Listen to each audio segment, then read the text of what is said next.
സ്വന്തം വീട്ടിൽ പോകാമെന്ന് പറയുമ്പോൾ വല്ലാത്തൊരു സന്തോഷമാണ് ചങ്ങയ്ക്ക്. പക്ഷെ സങ്കടം എന്താണെന്ന് വെച്ചാൽ സ്റ്റേഷനിൽ പിക്കാൻ വേണ്ടി അച്ഛൻ വന്നിട്ടുണ്ടായില്ല. അങ്ങനെ ഒരു ഓട്ടോ പിടിച്ച് നമ്മൾ വീട്ടിലോട്ട് പോകുകയാണ്.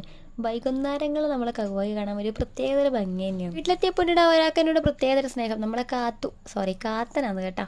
ഞാൻ പെണ്ണാണെന്ന് കരുതി തീറ്റിപ്പോയിട്ട് വളർത്തിയ ഒരു സാധനം ആണായിരുന്നു ഗൈസ്. തേച്ചു വിളുന്നെ ഏകദേശം 4 വയസ്സ് പ്രായമുണ്ട്. നിലുവിൻ്റെ പ്രഗ്നൻ്റ് ആകുന്നതിന് മുന്നേ ഞാൻ കൊണ്ടുവന്ന് പോയിട്ടൊരു സാധനമായിട്ട് ഇത്. നാട്ടിലുള്ള സമയത്ത് വെറുതെ ഒന്ന് പയ്യന്നൂര് കറങ്ങാൻ പോയില്ല, യാതൊരു സമാധാനമൊക്കെ ഉണ്ടാവില്ല. അങ്ങനെ വൈകുന്നേരമായപ്പോൾ ഞാനും ഇവിടുന്ന് വലിയ ഒന്ന് ടൗണിലേക്ക് ഇറങ്ങി. പിറ്റേസ് ഒരു കല്യാണം ഉണ്ടായിരുന്നു. അവിടെ പോകുമ്പോൾ ഇടാൻ വേണ്ടി ഒരു ഷർട്ട് വാങ്ങാൻ വേണ്ടി വന്നേട്ടാ അഡ്നോക്സിൽ. ഏട്ടൻ്റെ ഇവിടുന്ന് എടുത്താൽ മാത്രമേ കറക്റ്റ് ഫിറ്റിംഗ് ആയിട്ടുള്ള സാധനം കിട്ടലുണ്ടായുള്ളൂ. ഇവിടുന്ന് ഇറങ്ങി പിന്നെ നേരെ നിലുവിൻ്റെ ഒരു ചെരുപ്പ് വാങ്ങാൻ വേണ്ടിയിട്ടാണ് പോയിട്ടുണ്ടായത്. അവളെയും കൊണ്ട് പുറത്തു വന്നെങ്കിൽ എപ്പോൾ നോക്കിയാൽ സുഖമതി അച്ചാന്ന് മാത്രം പറയുന്നുണ്ട്. നമ്മളായിട്ട് വന്നിട്ട് ചെരുപ്പ് സെലക്ട് ചെയ്ത് കൊണ്ടുപോയിട്ടുണ്ട് കേട്ടോ. ചങ്ങായിക്ക് ഇഷ്ടപ്പെടുമോ എന്നൊന്നും അറിയില്ല. പോകുമ്പോൾ നല്ല എട്ടിൻ്റെ പണികളാക്കി തന്നിട്ടുണ്ടായിരുന്നു. ഒരു ചാക കളിസാധനം കട്ടിൽ നിറയെ വാരിയിട്ട് അടിപൊളിയാക്കി തന്നെ. എനിക്ക് ഉറങ്ങുന്നവരെ ഇത് നോക്കി കുത്തിരിക്കലായാലും വലിയ പണി.